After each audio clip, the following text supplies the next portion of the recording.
बड़ी मुबारक महफिल है, उर्स की महफिल है। हम अल्लाह के एक नेक बंदे की बारगाह में हाजिर हैं। आप तमाम लोग मेरे करीबी हैं, मेरे दोस्त हैं, मेरे प्यारे हैं। आप तमाम को मैं अपनी बिसात के मुताबिक कुछ बातें बताता रहता हूँ।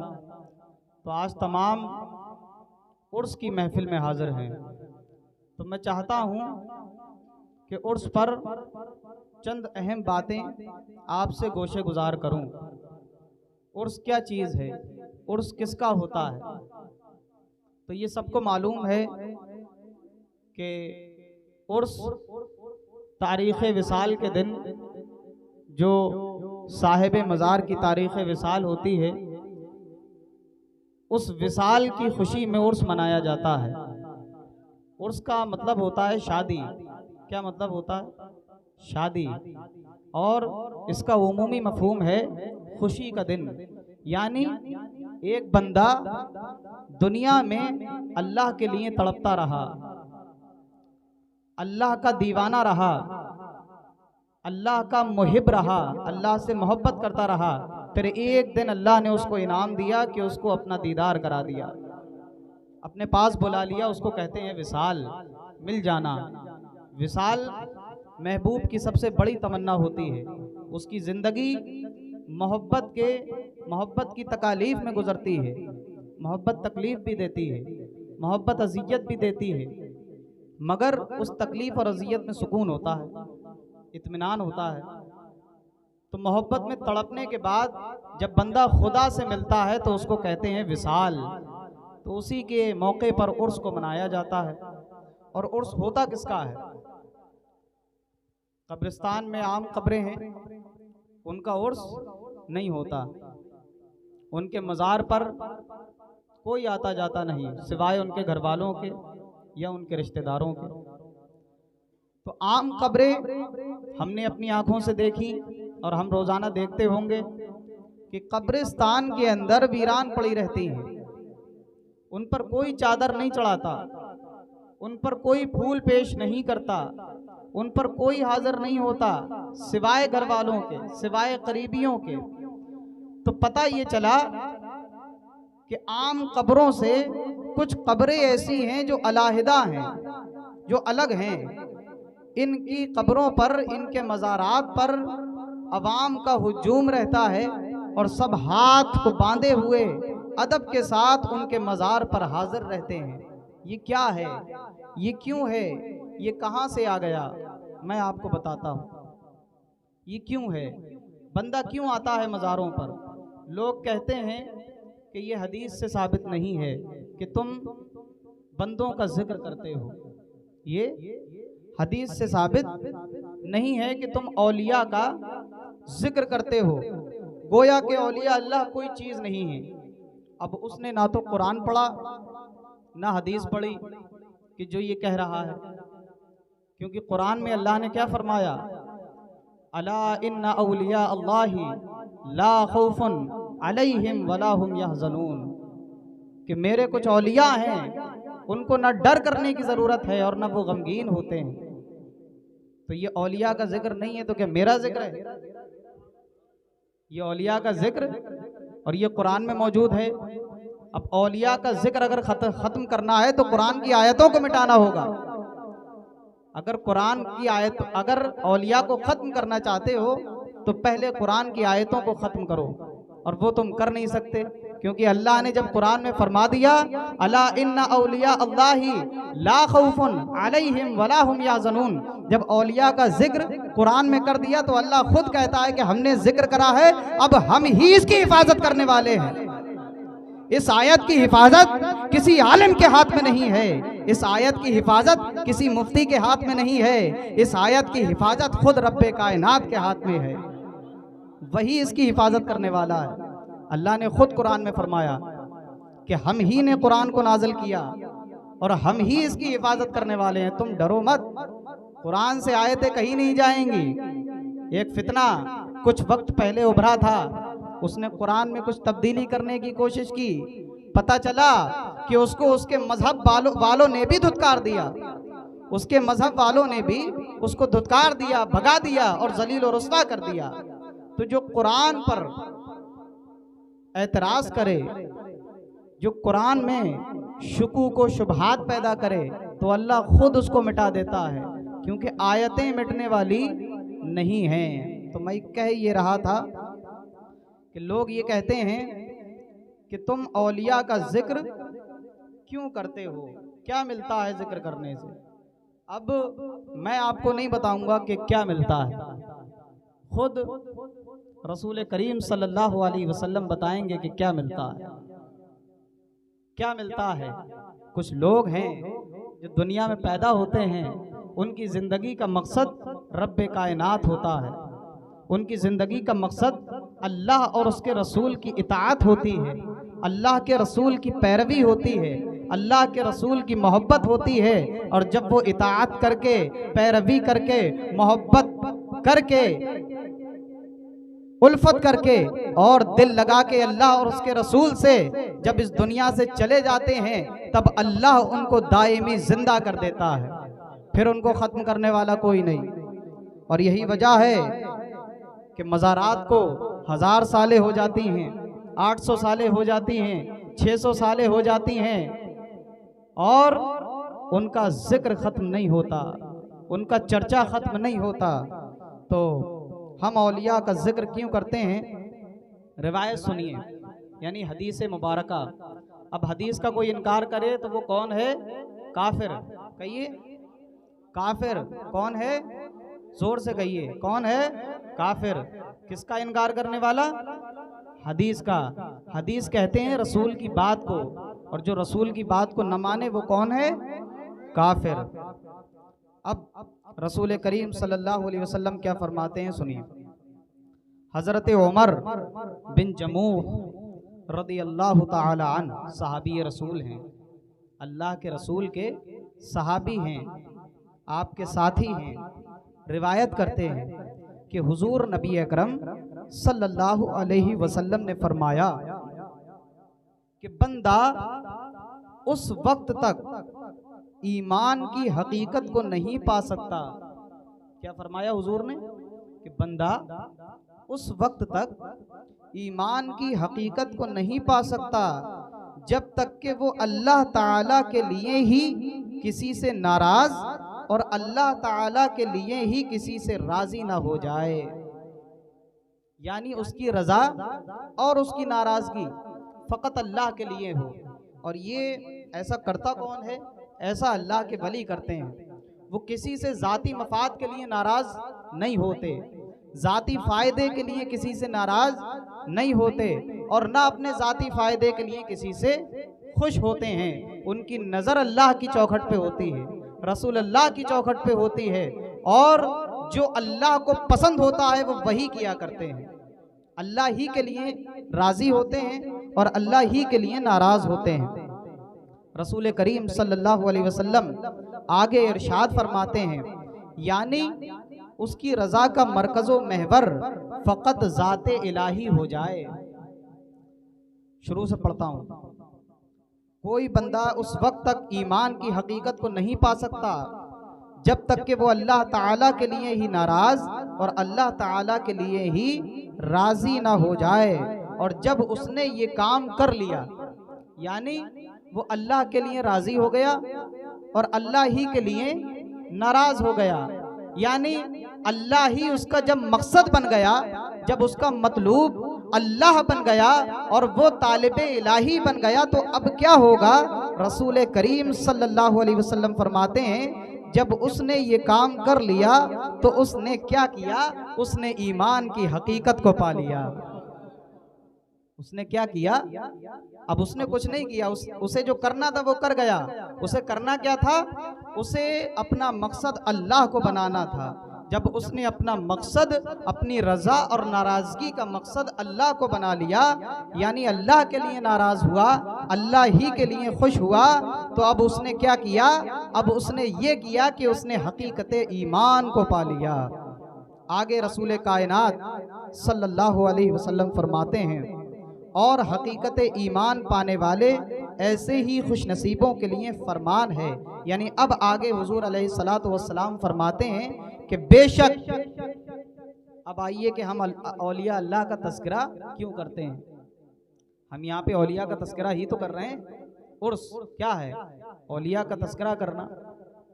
अब हम औलिया का तस्करा क्यों करते हैं? अल्लाह के नेक बंदों का जिक्र क्यों करते हैं? उनको हमेशा क्यों पुकारते हैं? उनको हमेशा क्यों उनका मोहब्बत से नाम लिया करते हैं? ऐसा क्यों होता है? आगे रसूल करीम सल्लल्लाहु अलैहि वसल्लम फरमाते हैं, बेशक मेरे अहबाब और औलिया, आगे लफ्ज हदीस का लफ्ज है। अब मिटाइए हदीस से औलिया का लफ्ज, मिटाइए औलिया का लफ्ज। ये जो वली का लफ्ज हदीस में आया है इसको मिटाइए। मिटाते ही आप क्या हो जाएंगे? काफिर। और मिटा नहीं पाएंगे, आपका ईमान मिट जाएगा, आपका ईमान आपके अंदर से चला जाएगा, मगर हदीस नहीं मिट पाएगी। हदीस में अल्फाज हैं कि बेशक मेरे अहबाब और औलिया वो लोग हैं कि मेरा जिक्र करने से वो याद आ जाते हैं, और जब उनका जिक्र होता है तो मैं याद आ जाता हूं। मेरे अहबाब और औलिया वो लोग हैं कि मेरा जिक्र करने से वो याद आ जाते हैं, और उनका जिक्र करने से मैं याद आ जाता हूँ। मेरे जिक्र से उनकी याद आ जाती है, और उनके जिक्र से मेरी याद आ जाती है। यानी मेरा जिक्र उनका जिक्र है, और उनका जिक्र मेरा जिक्र है। इसलिए हम अल्लाह के वलियों का जिक्र करते हैं, तज़किरा करते हैं। तो अब मैं समझाता चलूँ, अब मैं हदीस को बता दूँ।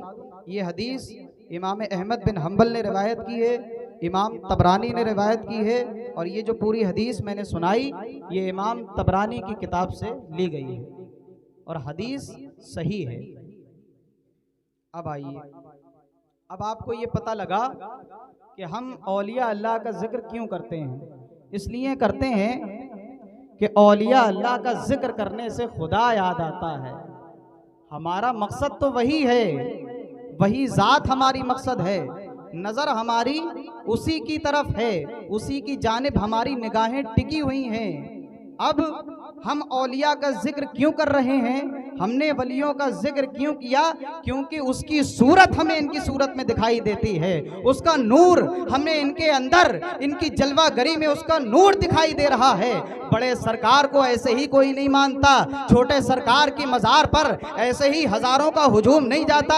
ये कोई बेवकूफ़ नहीं है, ये कोई पागल नहीं है जो अपना कीमती वक्त निकाल कर उर्सों की महफिलें अटेंड कर रहे हैं। अरे ये उस मफहूम को पहचानते हैं, ये अल्लाह के रसूल की हदीस को मानते हैं। तुम नहीं मानते, भाड़ में जाओ। अल्लाह के आशिकीन, रसूल के आशिकीन, औलिया के आशिकीन औलिया को मानते हैं। और क्यों मानते हैं? अल्लाह ने हुक्म दिया है कि मानो। हाँ, तुम्हारा जिक्र करना बेकार नहीं जाएगा। तुम इनका जिक्र करोगे तब भी मेरा ही जिक्र होने वाला है, और अगर मेरा जिक्र करोगे तो सिर्फ मेरा जिक्र नहीं होगा, मेरा जिक्र करने से भी इन्हीं का जिक्र होगा।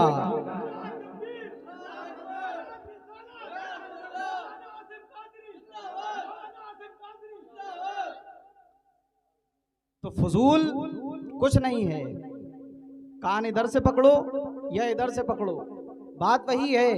जिक्र अल्लाह का करो तब भी उसमें औलिया का जिक्र होना है, क्योंकि हदीस में आ चुका है। मेरा जिक्र करोगे तो इनका जिक्र हो जाएगा, और अगर इनका जिक्र करोगे तो मेरा जिक्र हो जाएगा। अगर इनको याद कर लोगे तो मुझे याद कर लोगे, और अगर मुझे याद कर लोगे तो इनको याद कर लोगे।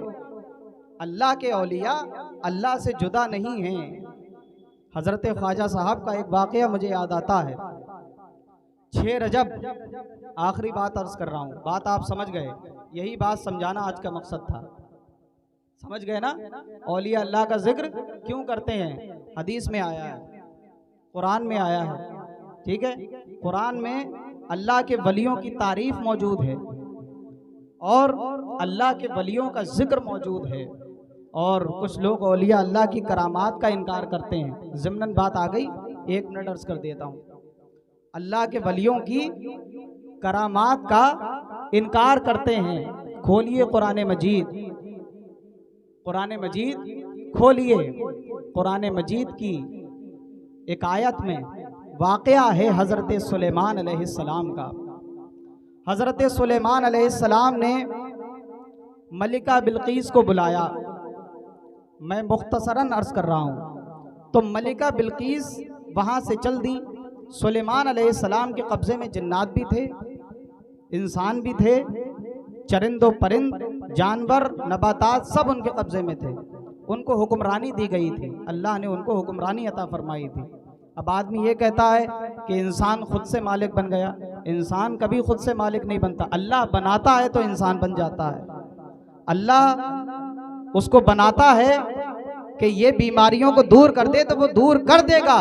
और अगर तुम्हें शक है तो तुम शक उस इंसान पे नहीं कर रहे हो, बल्कि तुम शक अल्लाह की कुदरत पे कर रहे हो।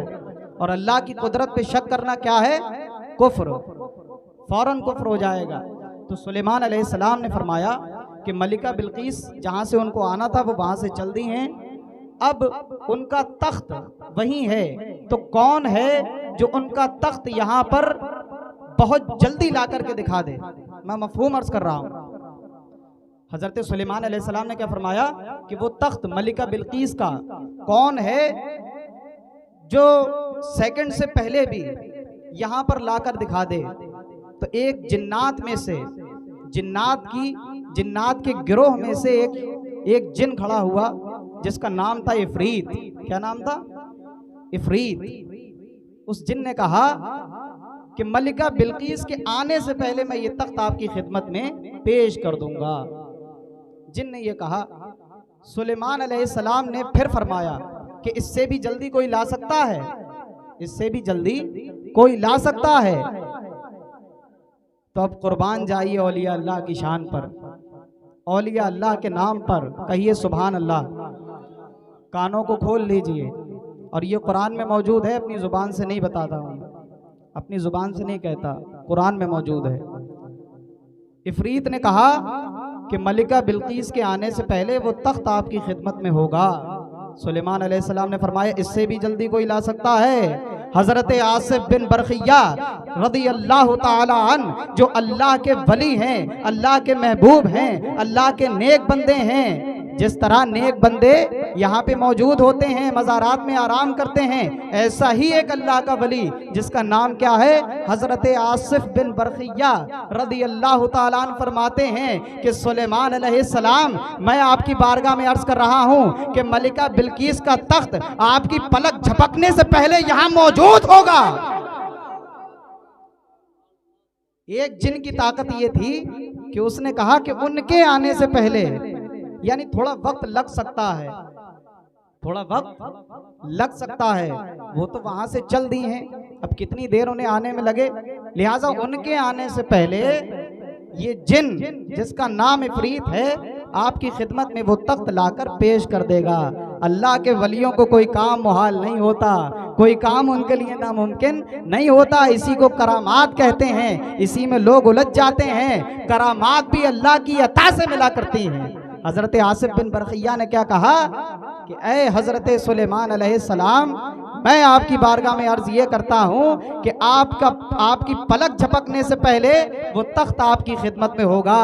हजरत सुलेमान अलैहिस्सलाम ने कहा कि करके दिखाओ। पलक झपकी गई और वो तख्त हजरत सुलेमान की खिदमत में मौजूद था।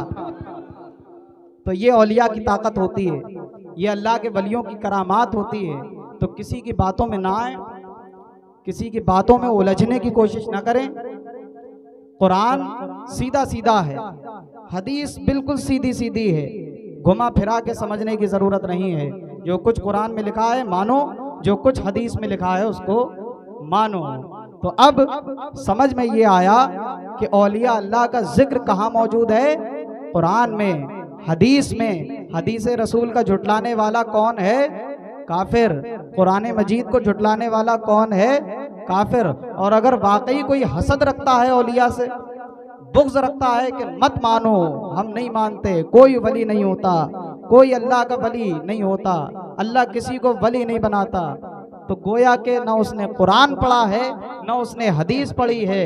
और वो पढ़ेगा कैसे? अल्लाह ने तौफीक नहीं दी। अल्लाह तौफीक किसे देता है? एक गुनाहगार शख्स है जिसके पास आमाल का खजाना नहीं है, मगर औलिया के दरबार का वो गुलाम है, हाजिर रहता है, झाड़ू लगा देता है, खिदमत कर लेता है। तो ये तारीख गवाह है कि जब वो कब्र में पहुंचता है तो उस वली की सूरत अपनी कब्र में पाता है कि वो वली उसकी मदद करने के लिए उसकी कब्र में मौजूद होता है। ये मोहब्बत का नतीजा होता है, ये मोहब्बत का सिला होता है जो अल्लाह भी दिया करता है, अल्लाह के औलिया भी दिया करते हैं। और ये जो सब कुछ होता है वो अल्लाह ही के फजल से होता है, अल्लाह के बगैर कुछ मुमकिन नहीं है, सब अल्लाह के फजल से, अल्लाह के हुक्म से होता है। तो हम यहाँ पर अल्लाह के वलियों का जिक्र, अल्लाह के हबीब का जिक्र और अल्लाह के नेक बंदों का जिक्र करने के लिए जमा हैं। इसीलिए उर्स की महफिलें सजाई जाती हैं। और जो एतराज़ करने वाले होते हैं, मैं आखिरी बात अर्ज़ कर दूं उसके बाद रुखसत।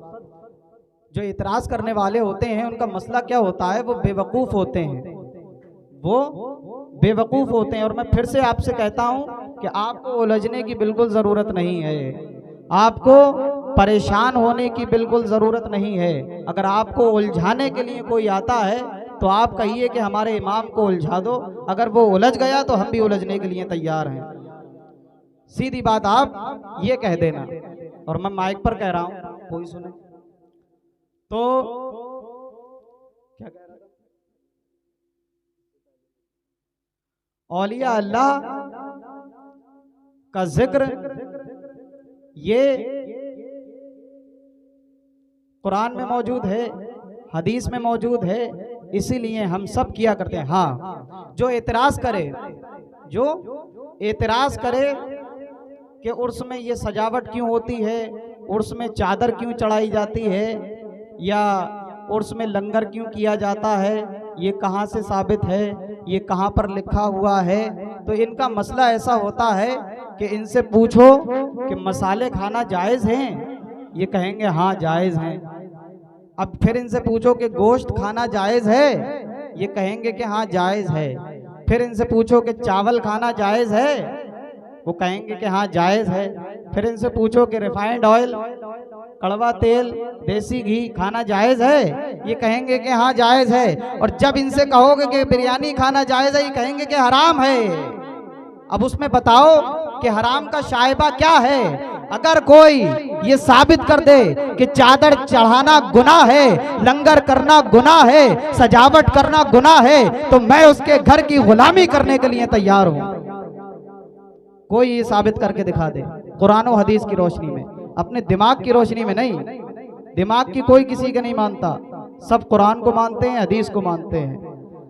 तो अल्हम्दुलिल्लाह सैफुल्लाहिल मसलूल के मदरसे का नमक खाया है, तो इतनी खुददारी रखता हूँ कि हक बयान करने से पीछे नहीं हटता। और अल्हम्दुलिल्लाह सुम्मा अल्हम्दुलिल्लाह जब वक्त आएगा तो मैं बयान करने से पीछे भी नहीं हटूंगा।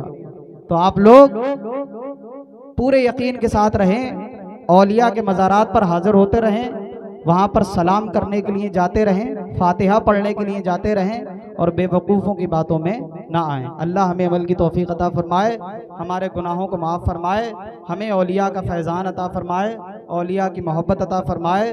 और सबसे अहम ये हम दुआ करते हैं कि ऐ अल्लाह हमें औलिया के नक्शे कदम पर चलने की तौफीक अता फरमाए। जैसी ज़िंदगी उन्होंने गुजारी वैसी ही ज़िंदगी हमें गुजारने की तौफीक अता फरमाए। मेरे कहने में, आपके सुनने में जितनी भी गलतियां हों अल्लाह ताला माफ़ फरमाए। आमीन बिजाहिन नबी अमीन सल्लल्लाहु अलैहि व आलिहि वसल्लम।